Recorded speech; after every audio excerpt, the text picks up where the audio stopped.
উত্তরপ্রদেশের মিরাট জেলার কাশীগঞ্জ মহল্লায় বসবাসকারী ৪২ বছর বয়সী বিধবা নির্মলা দেবীর জীবনকে ঘিরে এই গল্পটি আবর্তিত হয়। নির্মলা দেবীর সৌন্দর্য বয়সকে অতিক্রম করেছিল। তার চোখের আকর্ষণ, মুখে সর্বদা লেগে থাকা মৃদু হাসি, শরীরের সৌন্দর্য, এসব কিছুই যে কাউকে এক মুহূর্তে মুগ্ধ করে দিত। তাকে দেখে লোকে বলতো, এমন সৌন্দর্য দেখা আমাদের ভাগ্য। কিন্তু এই সৌন্দর্যের পিছনে একাকিত্ব, বেদনা এবং মনের ক্ষত দিয়ে ভরা একটি দুঃখদ কাহিনী লুকিয়েছিল। কয়েক বছর আগে নির্মলা দেবীর স্বামী এই পৃথিবী ত্যাগ করেছিলেন। তারা একসঙ্গে কাটানো সুখের মুহূর্তগুলো এখন শুধুই স্মৃতি হয়ে রয়েছে। সকালে স্বামীর ছবির দিকে তাকিয়ে, রাতে আকাশের তারা দেখে নির্মলা তার একাকী দিনগুলো কাটাতেন। এই একাকিত্বে তার সঙ্গী ছিল একমাত্র তার ১৯ বছর বয়সী মেয়ে বানু। বানুর খুশিই ছিল নির্মলার জীবনের সবকিছু। তার মেয়ের জন্য তিনি যেকোনো কিছু করতে প্রস্তুত ছিলেন। নির্মলা দেবীর স্বভাব ছিল কাউকে ঘৃণা করা বা দোষ দেওয়ার নয়, বরং তার মেয়েকে সবকিছু দেওয়ার উদার মন ছিল তার। তিনি বানুকে কখনো অপ্রয়োজনীয় বিধিনিষেধ আরোপ করেননি। তাকে সম্পূর্ণ স্বাধীনতা দিয়ে সুখে এবং বিলাসিতার সঙ্গে বড় করেছিলেন। বানু তার মায়ের স্বাধীনতার অপব্যবহার করেনি। সে কলেজে পড়ত, মায়ের বলা সীমা লঙ্ঘন করত না এবং সাহসের সঙ্গে জীবনযাপন করত। মা-মেয়ের সম্পর্ক ছিল বন্ধুদের মতো। যে কোনো গোপন কথা খোলাখুলি আলোচনা করে তারা সমস্যার সমাধান করত। একদিন নির্মলা লক্ষ্য করলেন যে তার বাড়ির কাছে এক যুবক বানুকে অনুসরণ করছে। বানুর সঙ্গে কথা বলে জানলেন, মা, ওই ছেলেটা বলেছে সে আমাকে ভালোবাসে। কলেজে যাওয়ার সময় এবং ফেরার সময় আমার পিছনে। নির্মলা এই বিষয়টিকে গুরুত্বের সঙ্গে নিয়ে সেই যুবকের বিরুদ্ধে পুলিশে অভিযোগ করে তাকে শিক্ষা দিলেন। কিছুদিন পর আরেক যুবকও একইভাবে বানুকে অনুসরণ করতে দেখা গেল। আবার বানুর কাছে জানতে চাইলে একই উত্তর। এবারও অভিযোগ করে সেই যুবককে শিক্ষা দিলেন। কিন্তু এই ঘটনার পর নির্মলা একটি দৃঢ় সিদ্ধান্ত নিলেন, এভাবে ছেড়ে দিলে আমার মেয়ের জীবন নষ্ট হয়ে যাবে।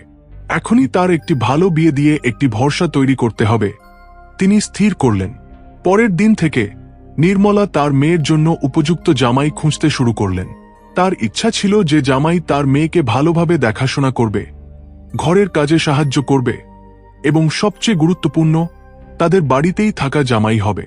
এই চিন্তা নিয়ে তিনি উপযুক্ত যুবকের খোঁজ শুরু করলেন।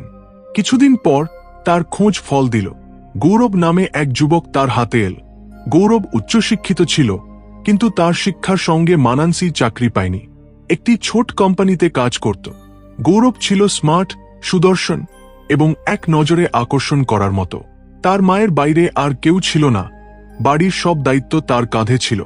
নির্মলা একদিন গৌরবকে বানুর সঙ্গে দেখা করতে বাড়িতে ডাকলেন। যদি গৌরব এবং বানু একে অপরকে পছন্দ করে, তবে সম্পর্ক এগিয়ে নেওয়া যাবে বলে জানালেন। গৌরব বাড়িতে এলে তার চোখ প্রথমে বানুর উপর না পড়ে নির্মলার উপর পড়ল। এই বয়সেও এত আকর্ষণীয় বলে অবাক হয়ে তিনি চোখ ফেরাতে পারলেন না। বানুর সঙ্গে দেখা করার সময় তিনি তাকে বিশেষ কিছু মনে করলেন না। তার দৃষ্টিতে নির্মলা দেবীই ছিলেন সেই বাড়ির আসল সৌন্দর্যের রানী। গৌরবের চোখের ইশারা এবং মুখের ভাব নির্মলা সূক্ষ্মভাবে লক্ষ্য করলেন। কিছু সময় পর বানু এবং গৌরব একে অপরকে পছন্দ করল। সম্পর্ক এগিয়ে নিতে পণ এবং জামাইয়ের মতামত জানা গুরুত্বপূর্ণ ছিল। নির্মলা তার ভবিষ্যৎ জামাইকে একটি ঘরে ডেকে দুটি শর্ত দিলেন, তুমি আমাদের বাড়ির জামাই হয়ে থাকবে, তোমার বাড়িতে যাবে না। দ্বিতীয়ত, আমার মেয়েকে শুধু খুশি রাখবে না, আমাকেও খুশি রাখতে হবে।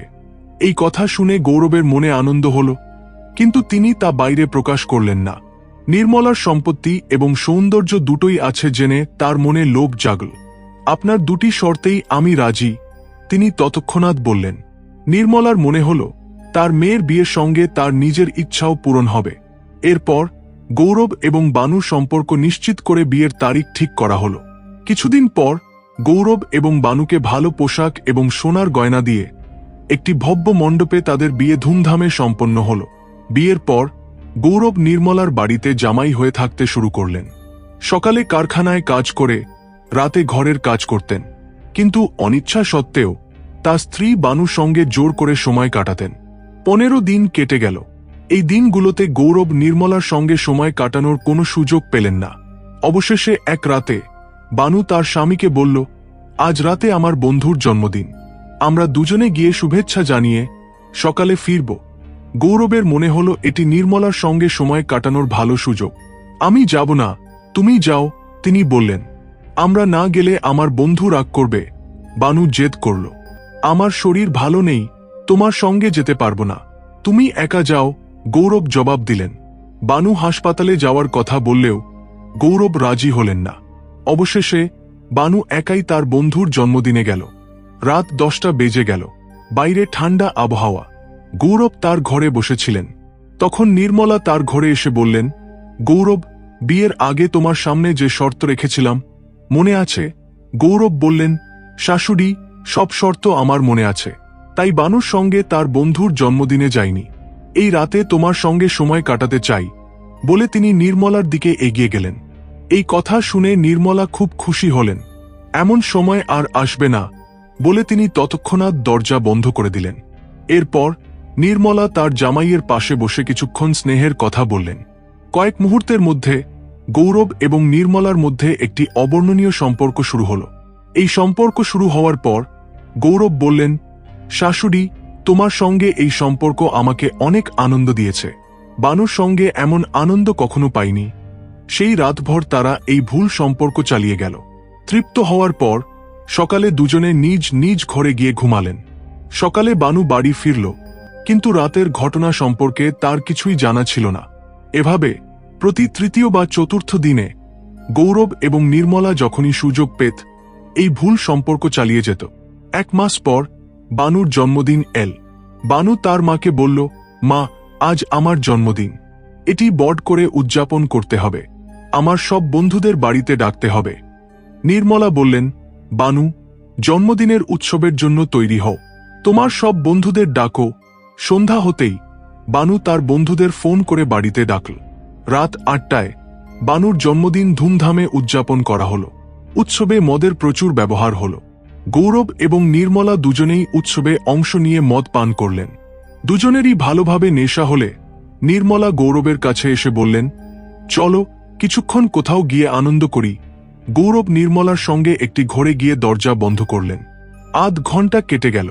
উৎসবে গৌরব এবং নির্মলা কোথাও দেখা গেল না। বানুর সন্দেহ হল, আমার মা কোথায় গেলেন, আমার স্বামীও দেখা যাচ্ছে না। সে ভাবল। সে তার স্বামীকে খুঁজতে শুরু করল এবং বাড়ির প্রতিটি ঘর তন্নতন্ন করে খুঁজল। কোথাও না পেয়ে অবশেষে গৌরব এবং নির্মলা যে ঘরে ছিলেন সেখানে পৌঁছাল। দরজায় ধাক্কা দেওয়ার পর 5 মিনিট পর্যন্ত কেউ খুলল না। অবশেষে কি করবেন বুঝতে না পেরে নির্মলা দরজা খুললেন। তার মেয়েকে সামনে দাঁড়িয়ে থাকতে দেখে তিনি ভয় পেলেন। তার মুখে ঘাম দেখা গেল। বানু সন্দেহের সঙ্গে ঘরে প্রবেশ করতেই তার চোখ বিস্ময়ে স্থির হয়ে গেল। গৌরব অশ্লীল অবস্থায় শুয়েছিলেন। বানুর মনে হল যেন বিদ্যুৎ ঝটকা লাগল। সে তার মা এবং স্বামীকে উচ্চস্বরে গালাগাল করতে শুরু করল।